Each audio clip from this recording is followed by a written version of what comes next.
Hey, Alexandra. Good job with this series. This is better than the first bunch that you did. Um, you may have heard me say that it can be difficult to shoot in full sunlight midday, um, but in this case, this works out pretty well. I like this shot because of the designing with the shadows here and the geometrics of this. Concrete or whatever the bowl is sitting on. So these simple shapes with the definition of highlight and shadow, nothing is blown out and the shadows are not blocked up. And you've moved in, filled the frame. I like this. It's good. And same with this one. It's a classic thing to work with a railing on the steps with a dancing shadow coming down the steps like that.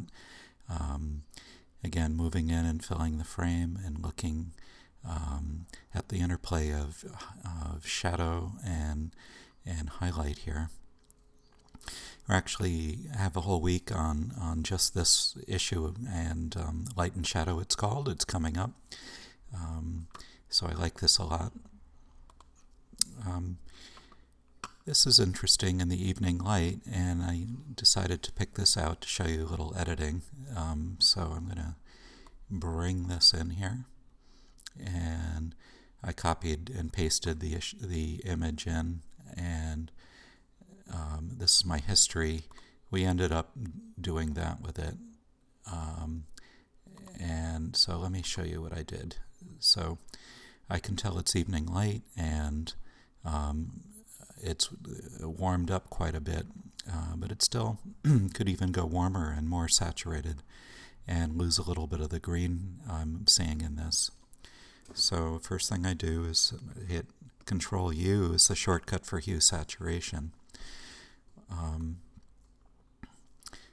The menu is Image Adjustment Hue Saturation, and dialing up saturation increases the saturation of the color. Okay, you don't want to overblow it like that. So to get a natural looking warm glow from the evening light is good. And then the next thing is color balance, and that again, image adjustment color balance. I'll show you. So right here, color balance, Control B, hue saturation, Control U. And I want to get rid of some of the green, so I'm going to add some magenta and see how that warms it up, more like evening light. And why don't we give it a little more red as well, and a little yellow as well. And now we've got this evening glow really cranking.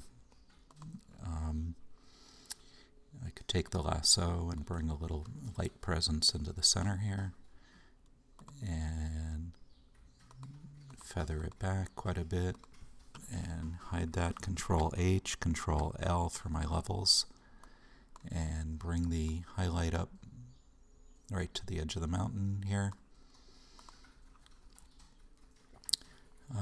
And just these few things make a big difference. Let me show you the difference between this and that. Okay? I think this is more what you saw and more what you had in mind when you took the picture. One last week we could do as a vignette. Also, I take the elliptical mark key and hold down the Alt key and put this cursor in the middle and click and drag, and feather that way back. So right here, and by way back I mean just so we do that.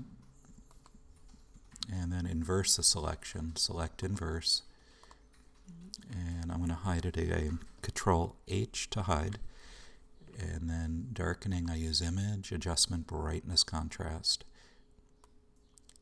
and dial down the brightness just a little bit, and deselect. Control D. And to show the history again, here's where I pasted it.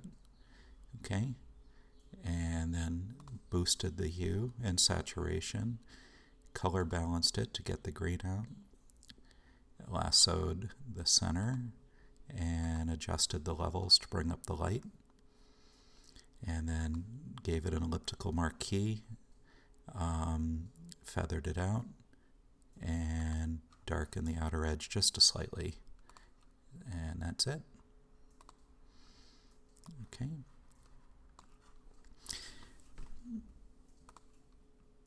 Okay, good one here too. Not sure I would do anything different with this. I like it, it's good. It's decent, yeah. Here's our focal point more in the foreground, so maybe doing something with the composition framing to emphasize the fact that this is the sharp element. Okay, here's the issue of the background sky again being a little bit competitive with the action of the water and the fountain and so on. So, and I'm trying to get people to think a little more abstractly too, rather than photograph a whole object like that. That's true of this one too. The sky is competitive and you're just photographing the whole object. So being a little more abstract is going to help, like this, for instance. We're looking down the line of paper boxes, but we're also are including these diagonals and these shadows. In fact, I would have tilted the camera down even a little bit more and given more of this outer edge in here. This one is okay. Could brighten this wall up a tiny bit, and the flag, and the sky is competing. This one I like a lot. I might lighten up this door just a touch in here with a lasso, but I think the framing is excellent and the simple light working is good. Okay, that's it. See you on the blog.